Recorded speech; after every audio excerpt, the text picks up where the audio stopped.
desperate measures. Sophia Chen stared at the wedding invitation in her hands, the elegant script blurring as panic set in. Mr. and Mrs. Rodriguez request the honor of your presence at the marriage of their daughter Isabella. The words seemed to mock her. In 3 weeks, she'd have to face her entire extended family, all of whom had been asking the same question for the past 2 years. When are you going to settle down? The worst part? Her cousin Isabella, 2 years younger, would be walking down the aisle while Sophia remained perpetually single at 28. Her phone buzzed with yet another text from her mother. Don't forget to RSVP, and please tell me you're bringing someone nice to meet the family. Sophia groaned, letting her head fall back against her office chair.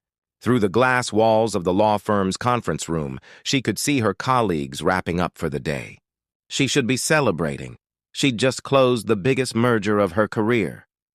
Instead, she was spiraling about a wedding. Working late again, counselor?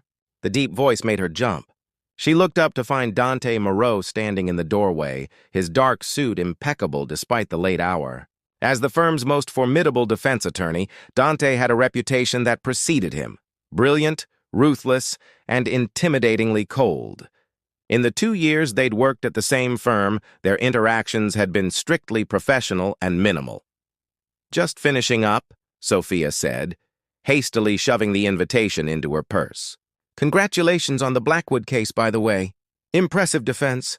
Something flickered across his sharp features. Surprise, maybe? Thank you. That means something coming from you. An awkward silence stretched between them. Dante made no move to leave, his steel-gray eyes studying her with an intensity that made her squirm. Everything all right? He asked finally. You look stressed? Panicked? Ready to fake my own death? Sophia laughed bitterly. All of the above. To her surprise, the corner of his mouth almost twitched. Almost. That bad?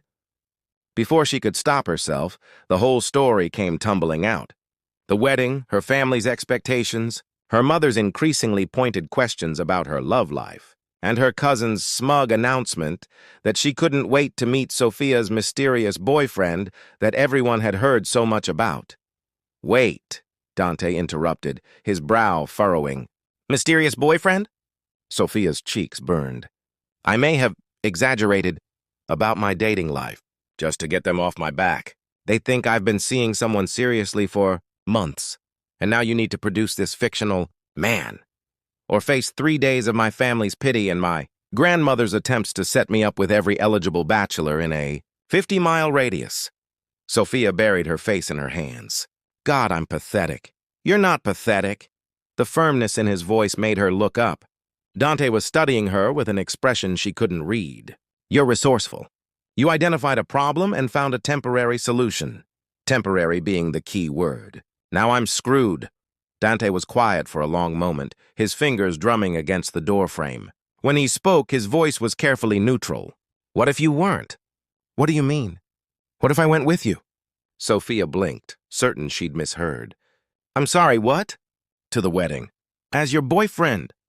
He said it matter-of-factly, as if he were discussing case strategy. It's a mutually beneficial arrangement. You get your family off your back, and I... He trailed off, his jaw tightening almost imperceptibly. And you get what exactly? Sophia asked, still reeling. Dante's expression shuddered completely. I have my own family obligations to navigate. Having a serious girlfriend would be... convenient. There was something he wasn't telling her, but Sophia was too desperate to push. You're serious? You'd really do this? I don't make offers I'm not prepared to follow through on. Sophia stared at him, trying to reconcile the cold, intimidating attorney with the man offering to be her fake boyfriend. Why would you help me? For a moment, his mask slipped, and she saw something vulnerable underneath. Maybe I know what it's like to have family expectations you can't meet. Terms and conditions 2 days later. Sophia found herself in an upscale coffee shop across from Dante, feeling like she was about to negotiate the strangest contract of her legal career. We need ground rules, Dante said, pulling out a leather portfolio. Of course he'd come prepared. Duration, expectations, boundaries. You made an actual list? I'm thorough. He slid a paper across the table. 3 weeks of preparation plus the wedding weekend. We attend one family dinner beforehand so you can introduce me. I'll handle any questions about our relationship. Sophia scanned the document, impressed despite herself. You've really thought this through. What's this about your family event? Dante's expression tightened. My father is hosting a charity gala next month. Having a serious girlfriend would deflect certain conversations.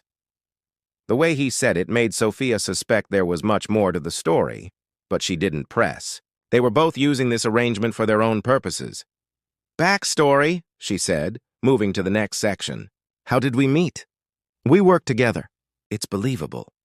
Dante leaned back in his chair. We can say we started talking more after the Morrison case 6 months ago. When did it become romantic? 2 months ago. We kept it quiet because of workplace policies. Sophia nodded, taking notes. First date? Dinner at Romano's. You ordered the salmon, I had the ribeye. We talked about your law school experience and discovered we both love obscure documentaries. Do you actually love obscure documentaries? I'm thorough in my research, Sophia. The way he said her name sent an unexpected shiver down her spine. This was dangerous territory. She needed to remember this was all pretend. Physical affection, she said, clearing her throat. My family will expect hand-holding, casual touches, maybe a kiss or two for show. His voice remained professional, but something in his eyes had changed. Nothing that makes either of us uncomfortable. Right, professional. She looked down at the contract. What about after? When this is over, we have a mutual, amicable breakup. Remain friendly colleagues, he paused. No one gets hurt. Sophia signed her name with a flourish, trying to ignore the tiny voice in her head, whispering that it might be too late for that last condition. Method acting. Tell me about your family, Dante said.